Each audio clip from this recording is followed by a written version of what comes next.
একদিন আলী মক্কার ঘরে ফজরেরও নামাজ পড়ে, আয়না দিয়া আপন সুরু দেখে আপনায়।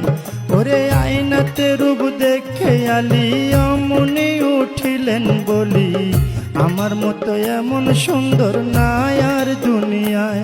ওরে আয়নাতে রূপ দেখে আলী অমনি উঠিলেন বলি, আমার মতো এমন সুন্দর নাই আর দুনিয়ায়। তখন দুই ইমাম দাঁড়ায়া ছিল, দুই ইমাম দাঁড়ায়া ছিল, আলীর ডাইনে বাইরে সাধের দুনিয়ায়।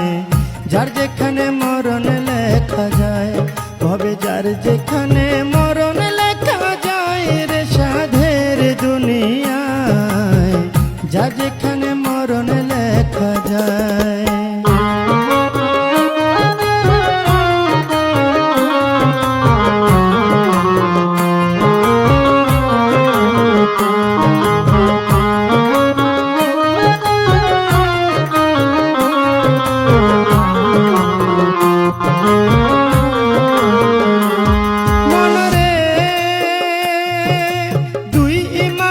পিতার ধারে শুনে না বা কই আপনারে, আপনার চেয়ে বেশি সুন্দর আছে আমার মার।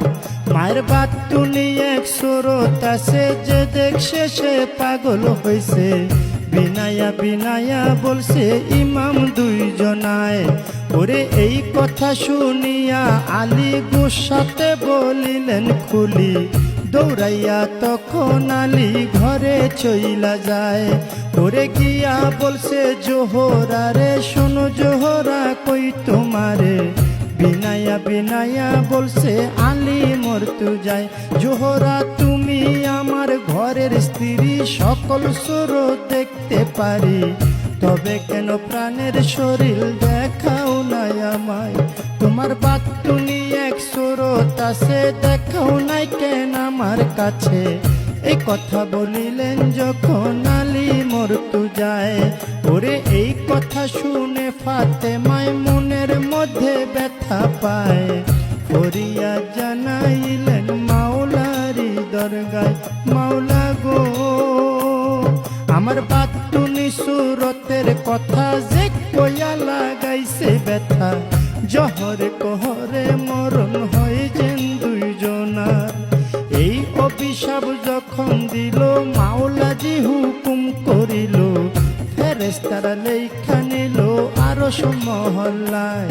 মায়ে বাতিনি রূপ বাহির করে কায়াঙ্গুলে মিশ্রণ করে, সেই রূপ ধরল গিয়া আলীর সামনায়।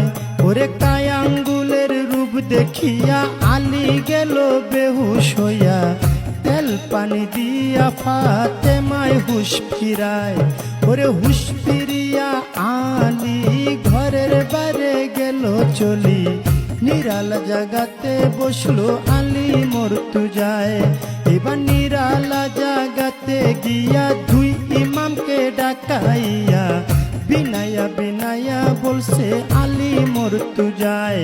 ইমাম ঠিক কইরা কও আমার ধারে, বলো তোমরা আমার কাছে, কেমন কইরা তোমার মায়ের পুরা রূপটা দেখা যায়। তখন দুই ইমাম কয় পিতার ধারে, শোনে না বা কই আপনারে। রাত্র বেশি হইলে আসে গো নানায়। ওরে রাত্র যখন বেশি হয় নবী আইসা ডাক দেয়। মা ফাতেমা দরজা খুইলা বাইরে চইলা যায়। মায়ের পিছে পিছে